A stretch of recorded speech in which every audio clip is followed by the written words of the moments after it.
everybody's got a list of like holy grails that they're looking for. Being a collector, you always kind of have those holy grails or things that you're like, you know what, someday I'm going to get this in my collection, and maybe it's just something that's not readily available, maybe it's something that's just too expensive. But I found something today that has been a holy grail piece for my collection for a very, very long time.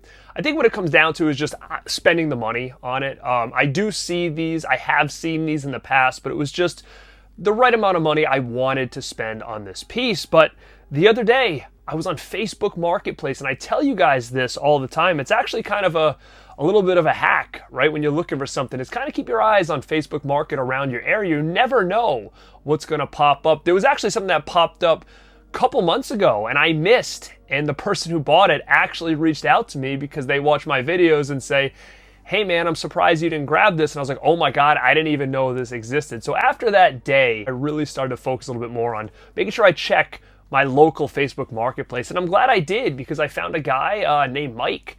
And we came to a deal on an item that I've always wanted. And like I said, when you go with Facebook, you're more or less going to be able to kind of bargain and negotiate, where if you do on eBay and stuff, you really don't get that option. So I ended up getting it into my collection finally. This is one of the two that I'm looking for. And this is going to be the Nightmare on Elm Street board game. Check this thing out. This is from like 87, I believe. But how sick is this? Now, it's a little bit, you know, beat up on the corners, you can see over there. I mean, this is an 80s board game. Check out that image there. And it's for Freddy. Like, back then, there was so many things that got board games. You know, I still do. I have a WWF board game. I have a Teenage Mutant Ninja Turtles board game. Like, there's always these board games that came out, but these ones for movies were really cool. And again, this is the Nightmare on Elm Street one from 1987. And what I want to do is I want to unbox this for the first time. This is the first time I'm opening this. Besides when I met with him, he kind of just showed me really quick, hey, it's got everything. So I'm going to kind of look into this, and I'm not even sure how to play this damn game. But before I start, let's look at the back and see what it says. It says, Freddy Krueger wants to play and you're invited. Nightmare on Elm Street, the game. Illustrated rule booklet, game board, 200 cards, a 6 Freddy marker, 6 plastic pawns. All right. So again, this glove coming through the middle would have been sick if that was the game, right? That's not the game, but how sick would that have been if there was a glove like kind of in the middle? I would have loved that. So let's check this out. This is from a company called Victory Games back in the day, so very, very cool. All right, let's take a look here. So it's got like a board that's like 2 pieces. So it's going to be hard to showcase this, but here's an idea. Here's one of the pieces of the board. Now, when I look at this, okay, I see. So this looks like, check this out. You got Freddy's boiler room at the top. You've got Freddy smiling in the corner. And it's almost like a little neighborhood. Now, I could probably do an aerial view of this for you guys, but as you can see the houses here in the neighborhood on either side. To me, it almost looks like you're in your regular life and then you move over into Dreamland or the Dream World, because each house has like another house across from it, like in red. It almost looks like it's hell or something like that. So like, again, I can't see what you're seeing here, but check it out. See how each house has like another house across the way? So that's definitely what that looks like. Now, this must be the second part of the board as well. So this is Nightmare on Elm Street. It's got Freddy in there. And yeah, this is the top part of the board here. So it's pretty cool. You got the bed up there. So yeah. Interesting. So let me close this up. And it says in the top, deck, matching card, discards, non-matching card, and you got Freddy and the logo up there. Look at him. Look at him. So it just goes to show in the late 80s how like mainstream someone like Freddy Krueger was, Jason was. I don't think there was a Friday the 13th game like this. You know, they both had Nintendo games, but all right, so in this you've got a bunch of different cards here. So tons of cards. And this little Elm Street hand in there. And let me see what's on the back of these cards.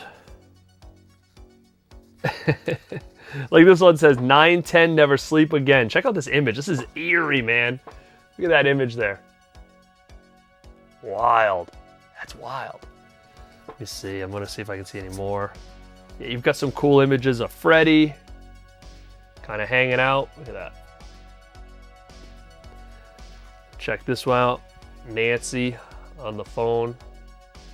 Very cool. Just tons of different images on here. Ooh, look at this one. Booby trap. Hold or skip Freddy. Cool images though, huh? It's almost like scary stories to tell in the dark images, but with Freddy. Let me see if there's anything really cool in here. Look at this one. She's got the crucifix. These are gnarly, man. Very, very cool. All right, so that's one little pile. Let me just see if the other pile's similar. Yeah, it's about the same. So in here you do get your little pawns.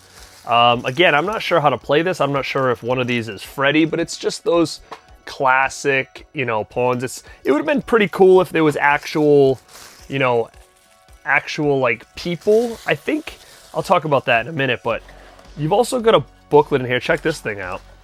This is rad. Got this little iconic image right here. Now what's cool is it's got these little Freddy markers and they're unpunched, which is really, really, I'm sure, rare to have this unpunched like this. So that's very cool. And that's one of the reasons too that I snagged it, is because to have it unpunched I thought was really cool.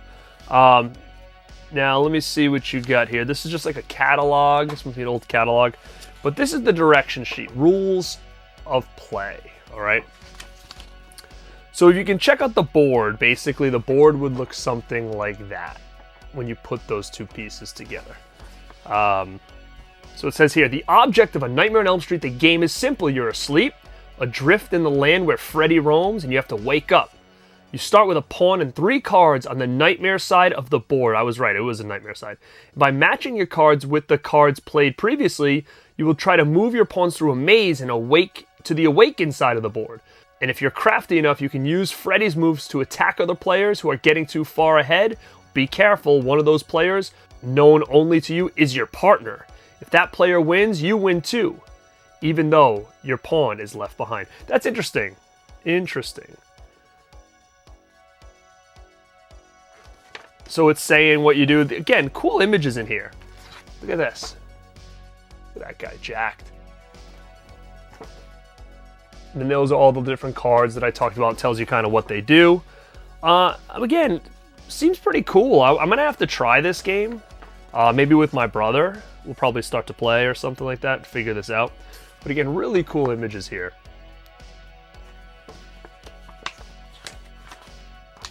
And then it just kind of... What the hell? Wild. But very good condition too that I was able to get this in. So I'm pretty happy. I mean, this is very good condition. And then underneath, it does come with this little pamphlet. It just says Victory Games, and it's got the Elm Street image on there. But again, it's got other games inside. Nothing crazy. It just says The Nightmare on Elm Street. This was retailing at $24.95. But yeah, it's something I've always really just wanted. And there is a second one that I think came out after this that to me feels a little bit more modernized. Like, I do think there's people, I think there's like little houses. It actually, in my opinion, looks a lot cooler than this one does as far as the display aspect of it and the setup and stuff.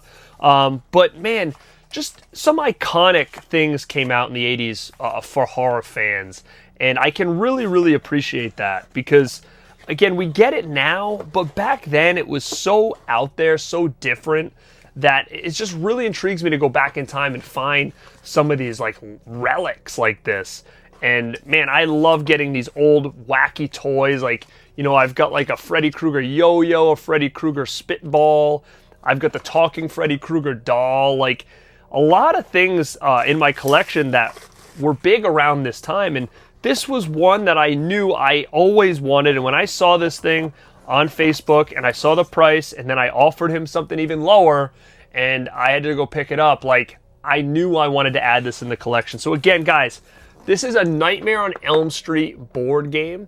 Now, I'm going to do my best to try to find the other one and maybe do another showcase of this. Now, if anybody's interested in this and seeing us play, I can probably get my brother to do something where maybe we set up a table and we play it at his house and film it for you guys. But again, I'm not sure if that's content people want to see, but man, A Nightmare on Elm Street, the board game from 1987 is in my collection. And guys, let me know down below, do you remember this? Do you remember the other game I'm talking about? Have you played this? Did you have this? But if you're a fan of Elm Street and you are a fan of the 80s, man, this is definitely one you want to add to your collection. Now, gang, thank you for checking this out. This is Garrett at Born2beRad, and like always, stay